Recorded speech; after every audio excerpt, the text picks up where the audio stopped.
wasn't making a whole lot of money. I was working 7 days a week, and I went to go buy groceries at Walmart, and the debit card was declined, and I had to do like the walk of shame where you just have to leave all of your groceries on the conveyor and just walk back to your car. Hey everybody, welcome back to the Catholic Founders Podcast, where we discover how to run your business like a saint. We've got two asks for you today. Number one, if you're not already a subscriber, give us a follow on our YouTube channel so we can get towards 1,000 subscribers, which will allow us to be monetized. Hopefully we can get to that point, ka-ching, ka-ching, if you know what I mean. And if you haven't seen it already, we've got a new initiative called The Saintly CEO. This is a weekly newsletter that is free and that will help you learn how to run your business like a saint. Each email has two things: a 5-minute read that will help you insert the faith into how you run your business in under 1,000 words, and then a short list of other Catholic entrepreneurs to help you discover other Catholic founders and the work they're doing. It's totally free, so sign up today. Okay, guys, today's episode is genuinely fire, and part of that is because of the name of our guest's company, but a lot of it, most of it, is because of our guest, Rob Kaczmark, the founder of Spirit Juice. Spirit Juice is a video production agency helping Catholic organizations tell their story. They have worked with Knights of Columbus, Hallow, Ascension Press, and Jonathan Rumi. Rob's even won Emmys. In short, they've achieved a lot, but they're not done yet. Wait till you hear what Rob's long-term vision is. It's bold and audacious, and it's exactly what we need more of from Catholic entrepreneurs. We cover a lot in today's episode, but instead of teasing it, you're just going to have to tune in. All right, enjoy the show. All right, Rob, welcome to the podcast. How are you doing today? I'm doing great. How are you doing? I'm enjoying the fact that it's finally becoming spring in the Midwest. I feel like Chicago is probably a little bit warmer than here, ain't it?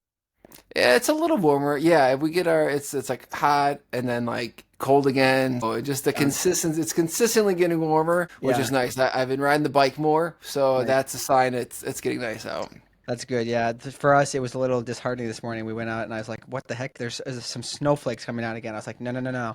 We had 70 degrees on Sunday and I don't want to go back. So, but anyways, man, we could talk about the weather all day, but we're here to talk about Spirit Juice. So I want to right off the bat get straight into things and ask you, why does so much of church media just look so bad? I love talking about this, and the answer is because this is my opinion, obviously, but my opinion is that Catholics don't value and don't pay for digital media to look good. And so, like, just historically, if you look at stuff, and even some like the big players, Catholics buy books.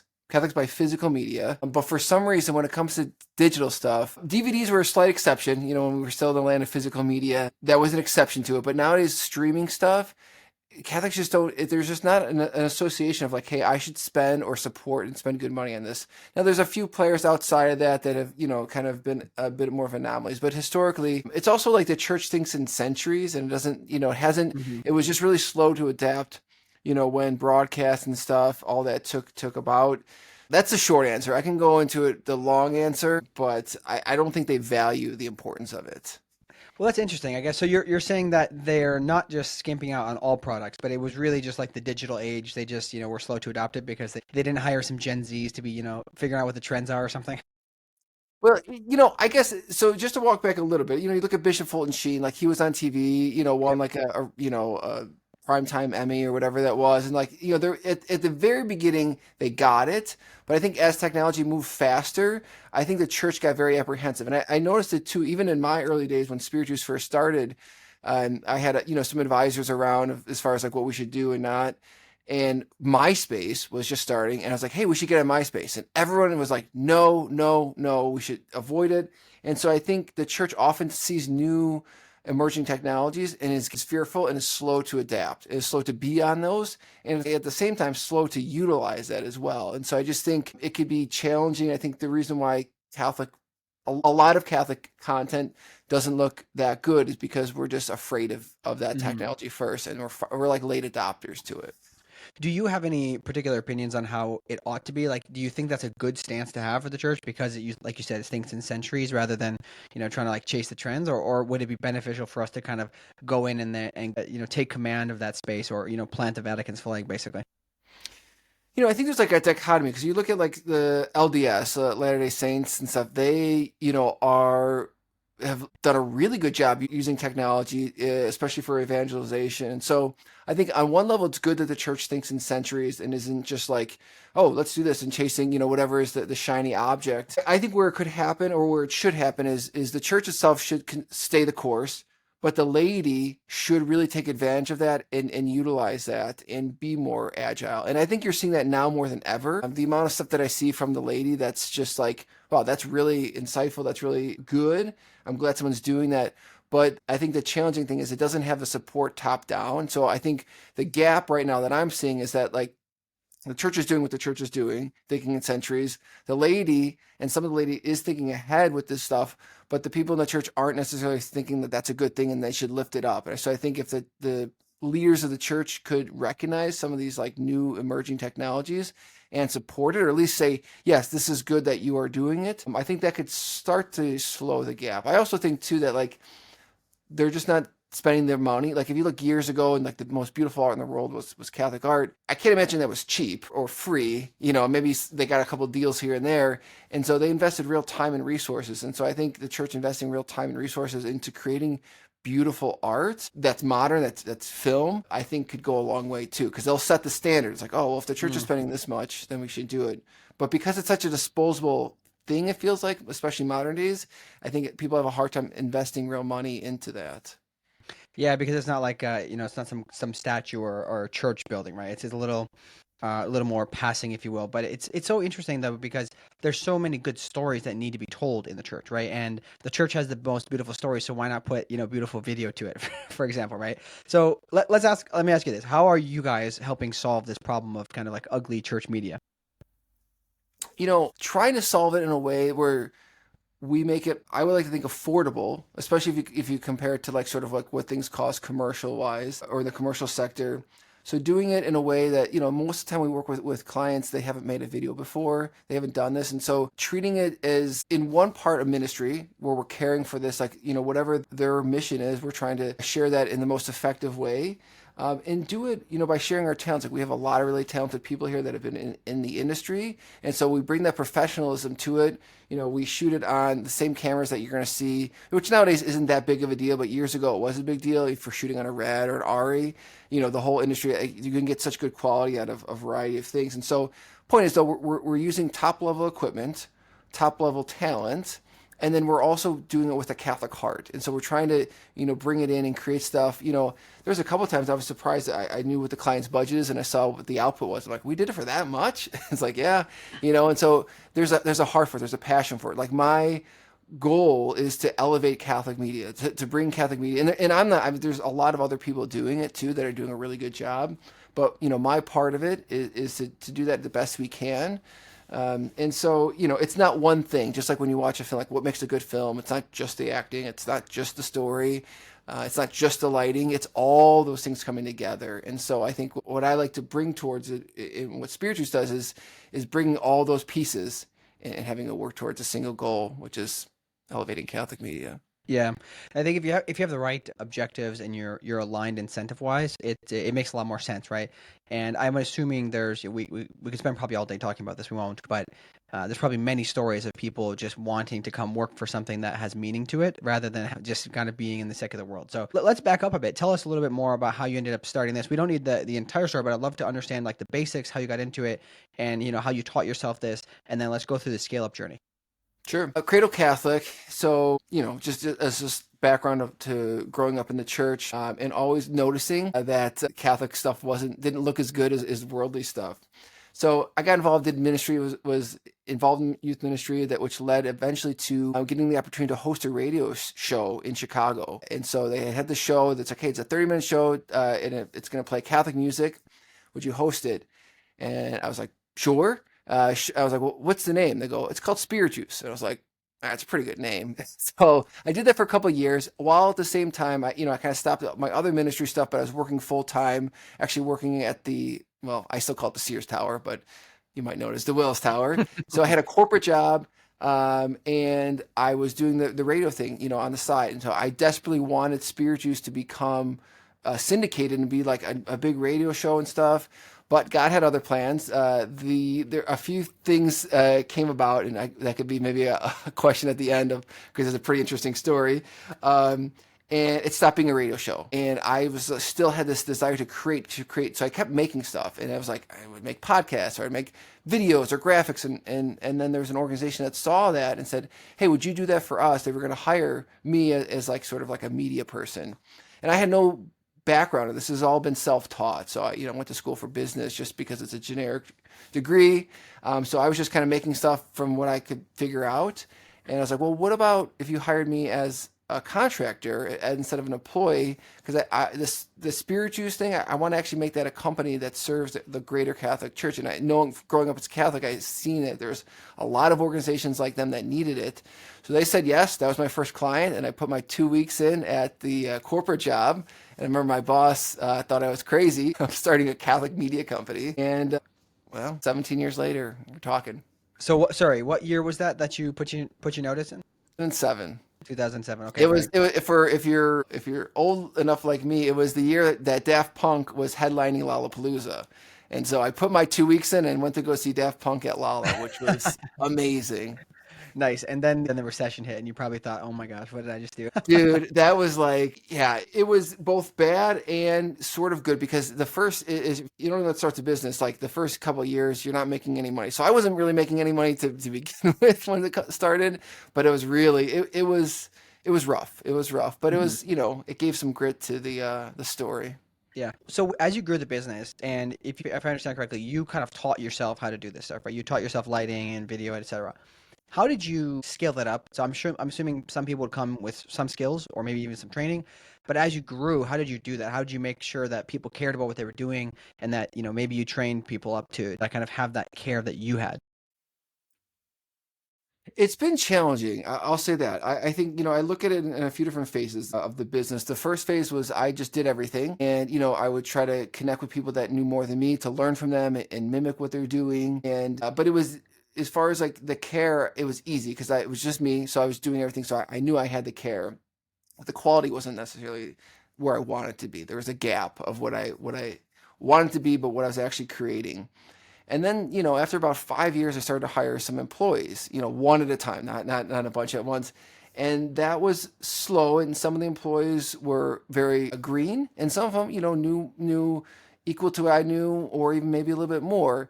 And so that was, but then, that grew a little bit, but they all report to me. So regardless of whatever their skill was at, whether better than me, equal to me, or less than, I was checking it and making sure everything that went out had not just my stamp on it, but like I touched it. There's one gentleman who still works with us now, Brandon, extremely talented, but early on he would edit something and then I would go over it. And he's like, well, I never really gave it my all because I knew you would just come in after and like tweak it.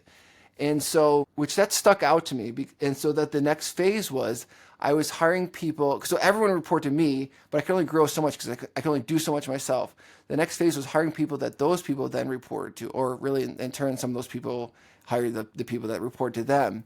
And so that was letting go. And so the biggest challenge that I think I had was letting go of what I'm doing, but still trying to impart that knowledge and that care to another person that maybe has someone else that reports to them. And so I think people step up to the opportunity in those ways. So was it more so that when there was no, like, I'm the buck, I will make sure everything stops here, that they just knew that they had to, or was there like, a little bit of trial and error? It's like, oh man, like that was really bad. Like we need to recover from this or solve it. Like, cause this is, I'm not quite there yet in my business, but I see this issue coming at some point. It's like, how can I impart what I care about and how the quality of the work I do, how can I get other people to do that? Hey there, quick interruption. If your business is growing and you're looking for support, reach out to us today. My executive assistant, Karen, and I are helping virtual assistants in the Philippines get jobs with Catholic businesses, and we're calling it Paraclete VA. This is an opportunity for you to get strong support without breaking the bank financially. Doing this also helps Catholic VAs in the Philippines and other places get better jobs with employers that won't ask them to compromise their morals, something that, frequently happens more often than you'd like to know. Reach out with what you're looking for at dearcfpod@gmail.com, and we will find some top folks with the skills that you need. We'll present them to you, and if you hire somebody, you pay us a fee of $500, then $500 if you're still happy with them after 30 days in. Please note, we are not an employer of record, so we are not the ones paying them. You will be paying them as a contractor. We can help you facilitate best practices there, but we are not the employer. You will still be paying them directly. So if this is something of interest to you, reach out today. Again, dearcfpod@gmail.com with a little bit about what you're looking for and change the life of a family today. All right, back to the show. It was really hard because it was always like the buck stops with me. And so I remember one of the employees early on, he goes, "Rob, you have to let me fail. You have to be okay with me messing this up." And I was like, "No," because it's like, whatever you want to say, my name's on it, or if something's, goes wrong, I have to, whatever, we lose the client and all this stuff. But he was right. I did have to let him fail. And so it was learning to let people fail and still be on the hook for their failure. Because if the employee messed something up and the client's upset, they're going to call me and I have to figure things out and smooth it over. So that was really challenging. And it was a lot of trial and error. It was like, okay, how about this and not this? Okay, you give too much. And so finding that sort of like Goldilocks balance. And then again, the more you grow, the more people you hire, the more you have to let go. Just the mantra I kept telling myself is, if you want to grow, you got to let go. Nice rhyme there. How did the faith work in that with that experience? Because letting go and trusting is something we do with our faith. Like, did you think actively about this as you were going through that process in regards to the faith?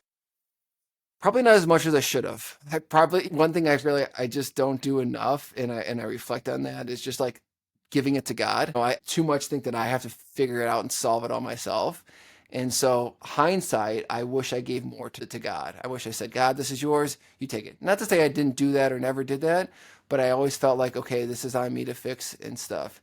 So the faith also, it creates another layer to this too when you're managing people, because it's not just like what's the best for the business and sort of your own sort of like human emotion and how you take care of it, but you're also got to put the faith component on there too. And like, in what way, like how would Jesus react in this, or how would Jesus treat the situation? It is sort of another filter to run through. And I can't say that I've done it every time how Christ would have, but I've at least thought about it. And then life's all about just improving and getting better. And so, I think the best thing you can do, even if you mess up, is to reflect on it and learn okay, next time, how should I do this differently?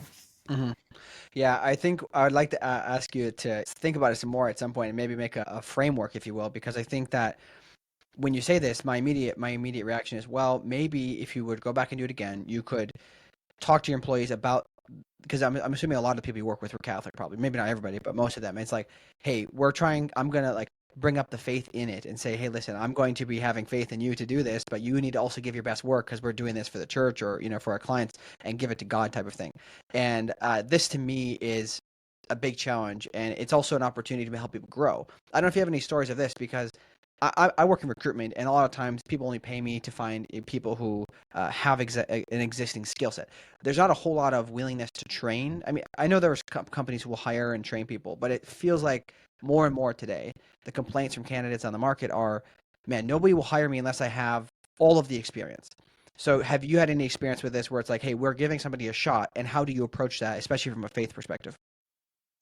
Yeah, actually, I mean, we went through a huge. I mean, I think we still do it, but there's a lot of young filmmakers, so they've just graduated, and typically you could see some sort of promise in them, whether it's a quality work or just their ethic. And for us, we've seen this a lot in interns, so people that have come here for an internship, and then we're like, they have something, and so we will train them up. There's been, I mean, some of our top producers don't have zero producing skills outside of the company, but they know how to organize stuff, keep things together. I mean, there's just someone today. I won't say the name; it's not public, but she came in. She was a former teacher, and now she's going to become a producer. She's obviously worked her way up. So I really like to invest in people. I mean, I used to have the mantra of like, I want to make sure people are here as long as they want to be here. Obviously, as you grow, sometimes you got to make sure people are the best fit in the right seat in the bus. But I think that's one of the qualities we do really well, is to try to train people up to where they want to be. Not every position has that, ability. Some positions just they need to be ready to go, and it's a balance too because we don't want to do it at the expense of a client who's paying us. Like it's not like, oh yeah, client's paying us money, and then this person they're training it. It's like, so it's a very sort of complex mechanism to do that, to give people a shot, and also not disappoint the client that's paying for the project. Yeah, to me, it's the willingness to have to accept it. It takes some of your own investment in the person and maybe even more time than you want because especially when you're a small business, like you want somebody to come in day one and be moving.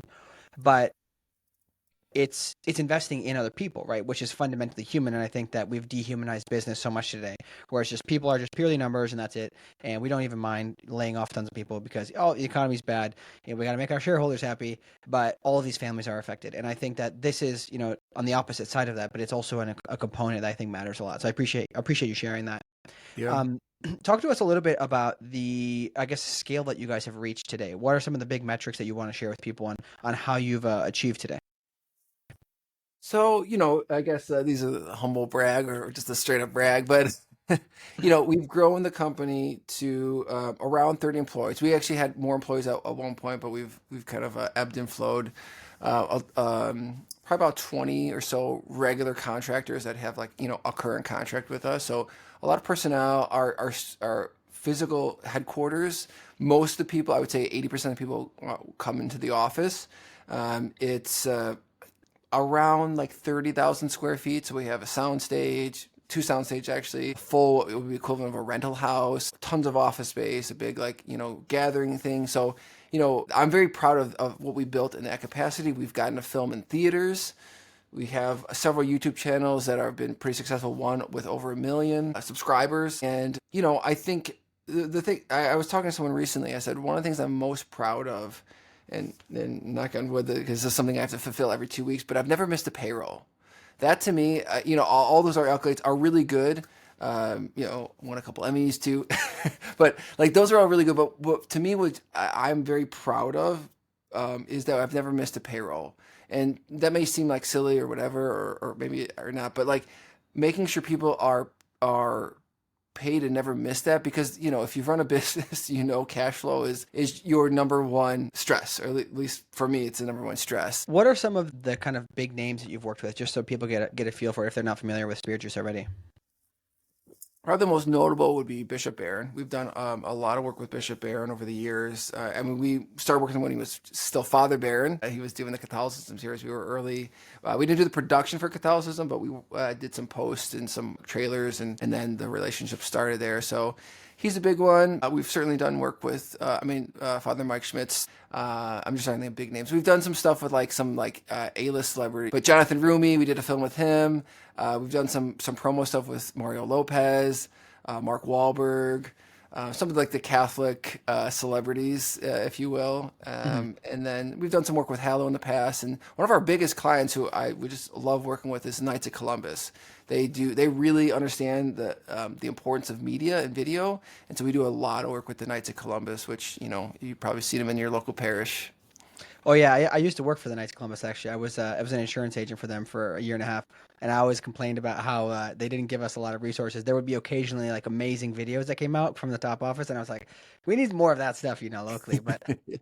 But no, I definitely have noticed like some of that stuff happening. So that's great. I wanted to set the table there because what I want to ask you next is there is, in my opinion, this the whole reason we're doing the show is there is a need to showcase Catholic entrepreneurs and to tell their stories in a certain way.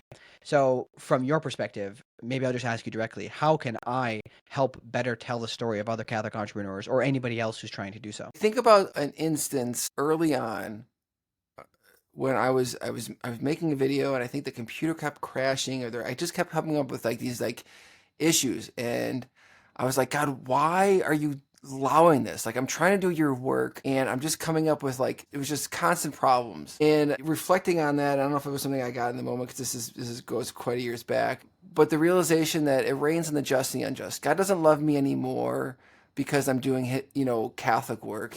I got the same problems that someone else is starting a business. And so I think to tell the story of Catholic entrepreneurs, as you had asked, is like sharing it, that it's going to be hard.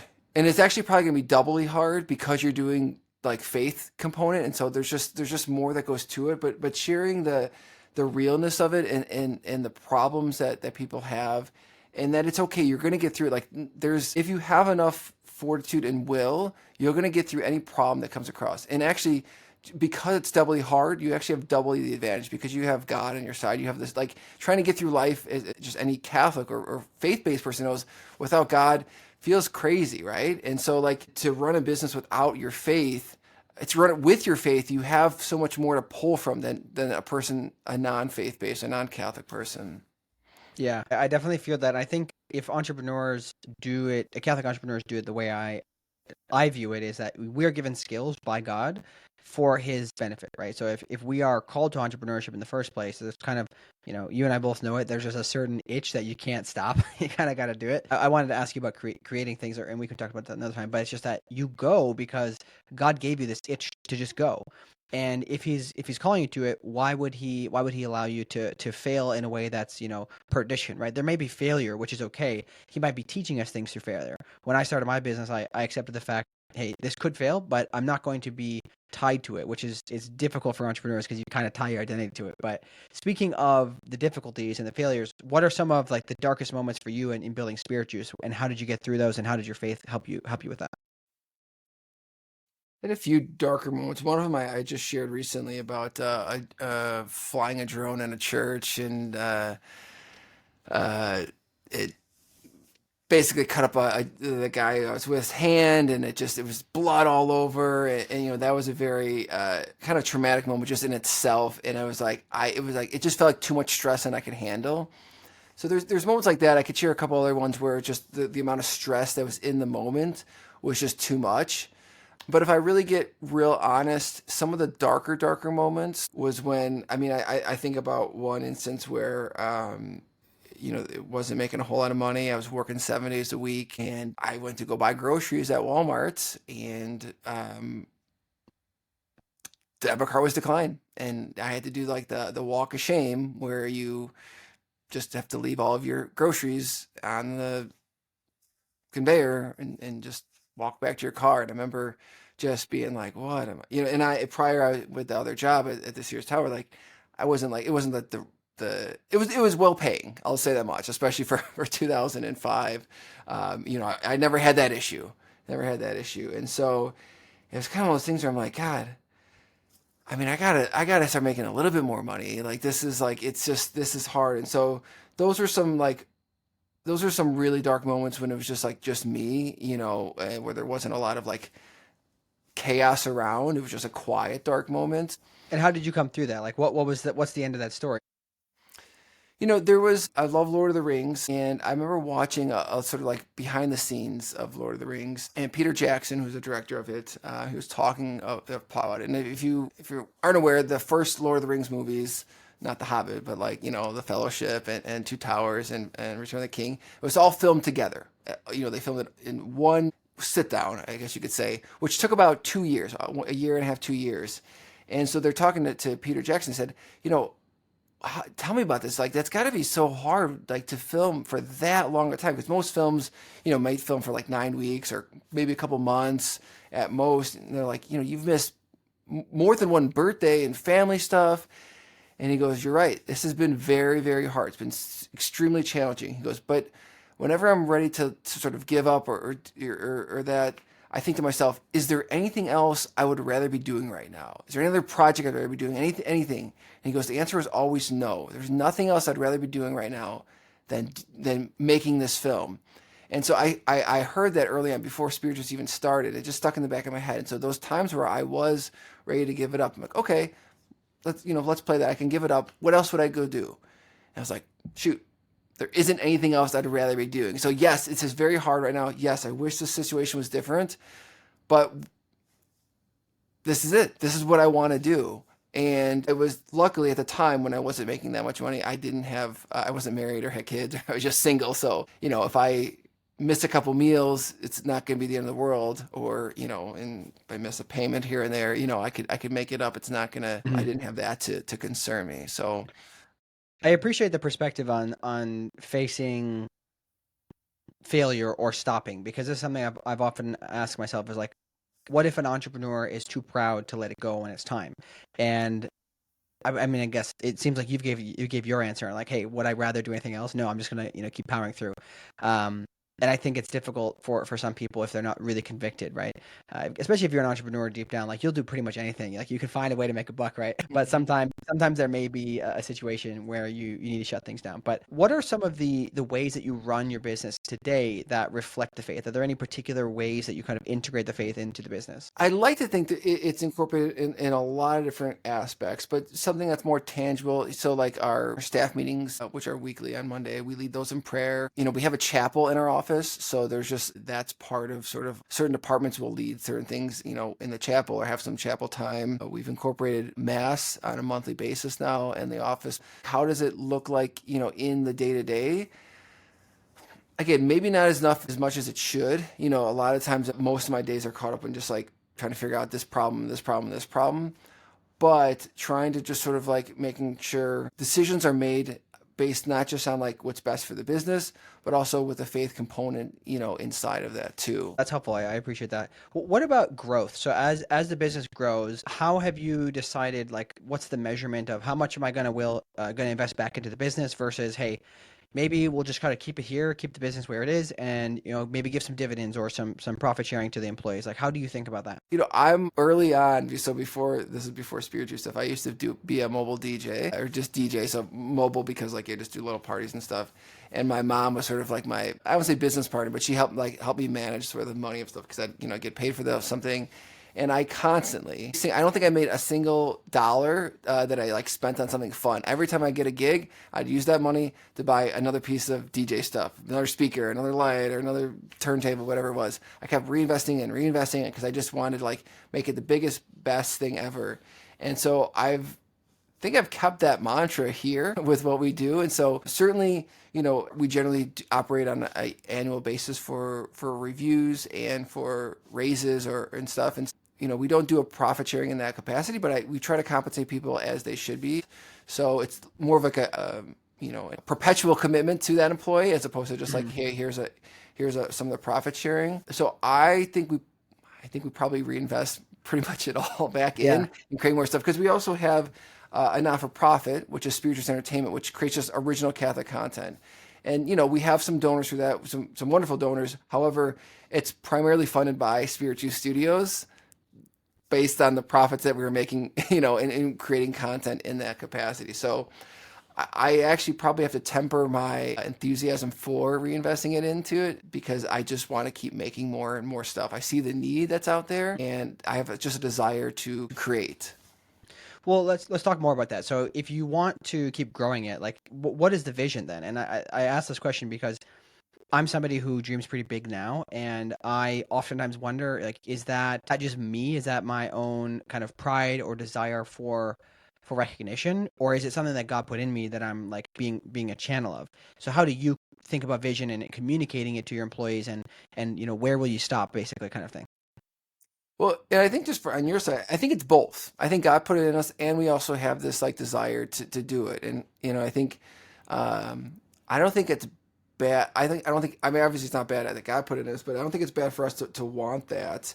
I think it's usually on the how. And so, yeah, I have very big ambitions. I mean, like, the big picture is that it's, I don't want to say the size of Disney, but the scope of what Disney does in the sense of like they have feature films, they have TV shows, they have stores you can go into, they have real life events or theme parks rather. And so I want to create something that what I learned early on is that what the world shows us usually leaves us empty.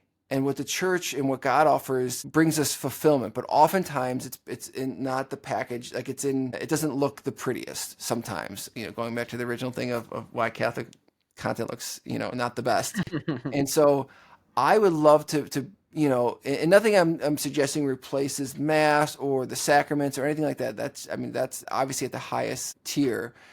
But having something where you could feel like you're living your faith out in a way that's also fun and through content, through a variety of things. And so I try to set the vision pretty big, but also not give everyone all the pieces all at once. It's like, hey, here's what we want to do next year. We want to put out a XYZ, or hey, we're going to build this here, like that. And so casting a big enough vision, but not so much so where people just think that like I'm just like saying crazy things of like, oh yeah, Rob wants to start a theme park. Okay, when are we going to do that? So just like knowing what information to give at certain points, and when to give the big grand view of things, and when to give like, hey, here's what we're focusing on next to really make a big splash. You got to stop just short of an Adam Newman vision speaking. But when you talk about these big visions to people outside of the company, I mean, I don't know how frequently you do this, but how does that feel? Because when I talk about my dreams and ambitions, a lot of people just look at me like I'm absolutely crazy, and they're like, "Oh, this guy's definitely full of himself."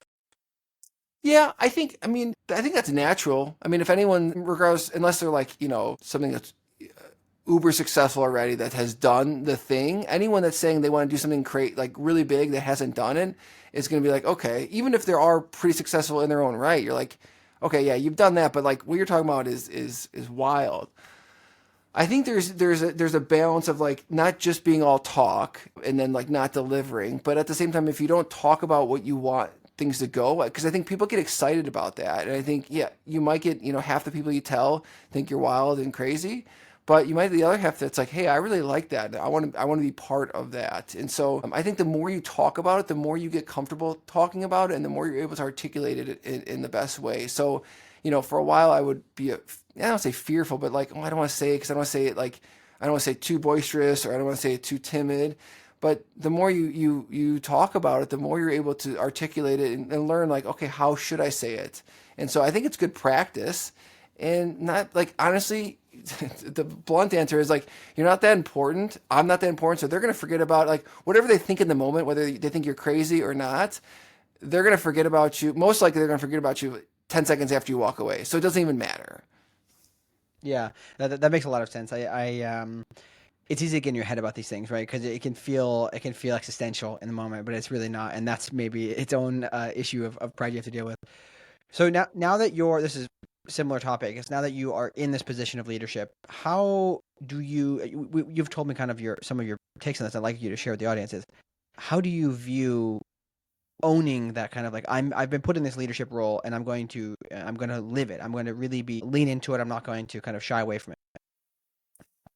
It has to be very intentional. I've struggled with it a lot, of feeling that like when you start something from scratch and you have to do every single job, you don't feel like you're the boss. Like when you've, cleaned the toilets for 5 years and done everything, like whatever level task it is, like you just done it all. It gets molded into you. And so it's hard to think of like, oh, I'm the leader now, or I'm the CEO. Like it took a long time. It was actually encouraged by the staff to be like, you should call yourself the CEO. I'm like, I don't know, that feels a little too whatever. And so, when I say it has to be intentional, it's like, no, if I just kind of like pause time, take a step out, it's like, okay, I'm the CEO of a company, whether I think I am or not, or I'm qualified or not, like that's who I am. So I have to act like that and know that my words carry weight. And, early on I could say things in a little bit more of like a frivolous manner, but as I've grown and as I've had more responsibilities, I realized, no, the way I say things does matter, and how I carry myself does matter. And so the more I'm intentional about that, the more I'm intentional about how I spend my time, what I'm doing. I often found myself doing things that like only I thought I can do. It's like, no, I have to take a step back. Is this the best way I should be spending my time right now? It's a question you have to continually ask yourself as you grow, because people are always looking at what am I doing and how am I acting. And so if I'm not aware of that, I can find myself doing things that not necessarily like immoral, but just things where I'm like, they're seeing their leader do X. Is that should I be doing X right now? Mm-hmm. So would you say that broadly it's maybe helped you be more aware of your actions? Kind of like people say, hey, think about your guardian angels watching, like kind of similar to that, where it's like, hey, I've got a little bit of pressure, so I have to perform a little bit better. I have to be more focused on kind of like really living the faith.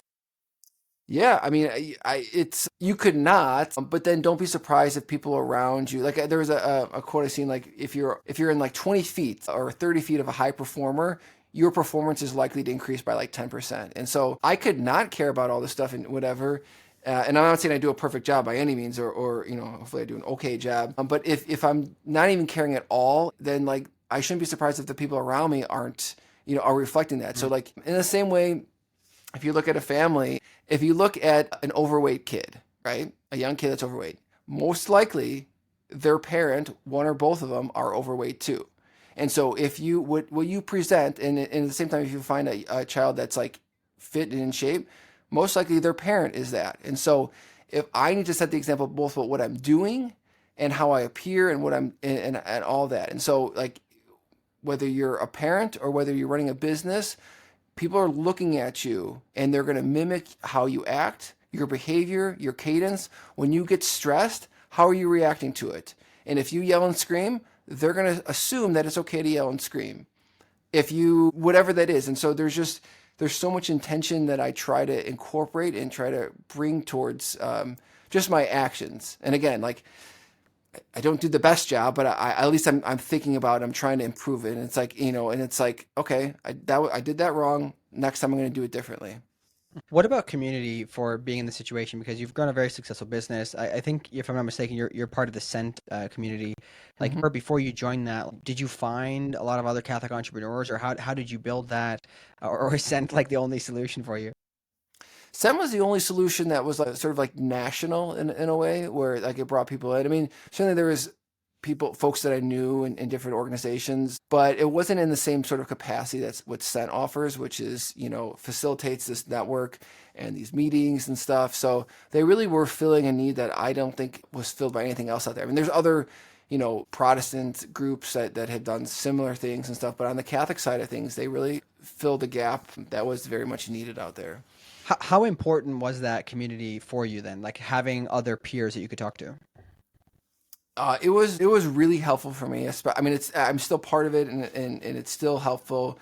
But it was really good to be able to talk to someone else, because like if you run a business, it's just a different. I don't say it's a different life, but like there's just some things that, because even just we're the building we're in, there's other businesses that are connected, and so I talk to some of their business owners, and there's just things that like we all just get. It's like, yep, I get that. And so if you don't run a business, even if you manage a lot of people, there's still just a few things that like, so having that and then having the faith part of that, it was a really, like, I knew I wanted it and needed it, but having it was like, okay, this is really good. This is really important. And it's the reason why, I've been in it for, I think 3-4 years. I can't even Yeah. keep track now. So Yeah, this has been a challenge for me because it seems like it's hard to find these people in person. It's usually easy to find them online because the ones who are online, they're pretty findable, and then you become friends with these people. But I hope we can build more of this community locally. Let's wrap up with this. So we kind of brushed over it, but you didn't really plan to build a business, right? You weren't like a business person per se, but you fell in love with it over time.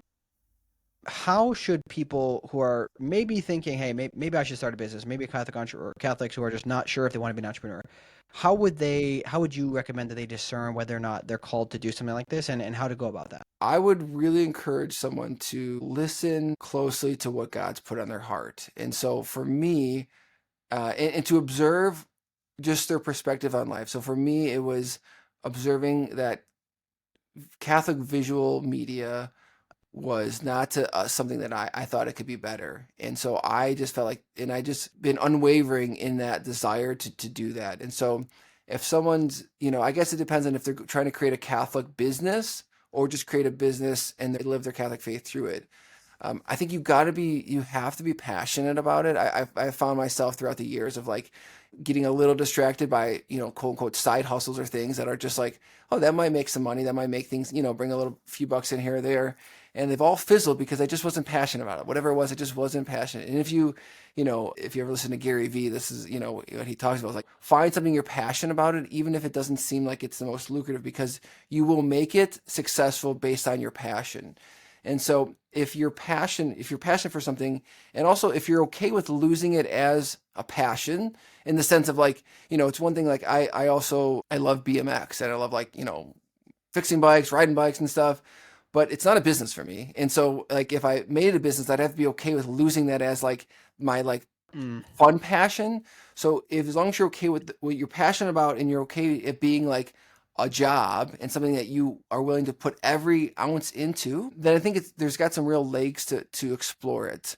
Also, to be just thoughtful of like, is this like, could this generate money? Like, there's certain things that's like, okay, that's, you might be passionate about, there might be a need for it, but like, it's just not going to pay the bills, or at least not very unlikely. However, I think that's pretty small nowadays. There's so many opportunities and people are willing to support and have desires for that. So I don't know, I would lead with the passion first and make sure you have enough, endurance.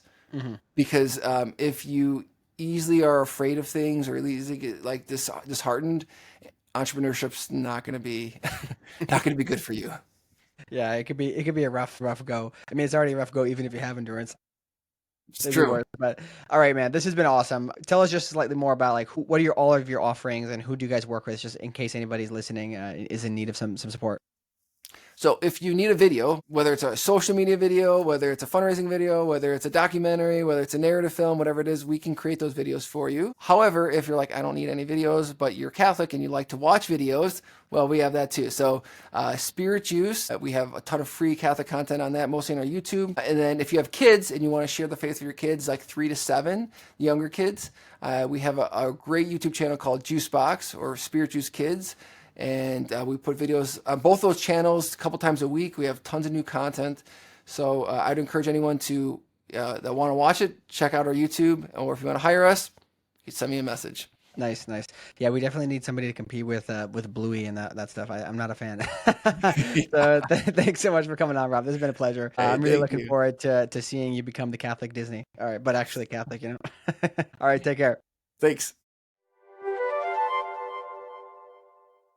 Hey guys, thanks so much for tuning in to today's episode. If you enjoyed this, leave us 5-star review on whatever podcast player that you use. And if you're not already, help us to get 1,000 subscribers on YouTube so that we can get monetized. We're really hoping to get there someday. It might be a while, but if you help us, we can get there sooner. And be sure to subscribe to The Saintly CEO, our weekly newsletter that in under 1,000 words will help you run your business like a saint and help you discover other Catholic entrepreneurs with a curated list of these folks. People that you can meet, people that have the same mindset as you, and you can network with them. And finally, if you're looking for a group of Catholic entrepreneurs, consider joining our Catholic Founders Peer Group or the Catholic Founders Guild.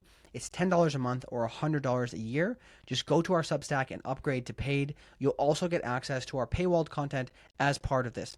It's a really great way to just find other people that are working through the same problems as you, speak with them on a monthly basis or whenever you need, and just, get some download from them. People that actually share your faith and who are building with God in mind as well. All right. Thank you so much for tuning in. God bless and see you next time.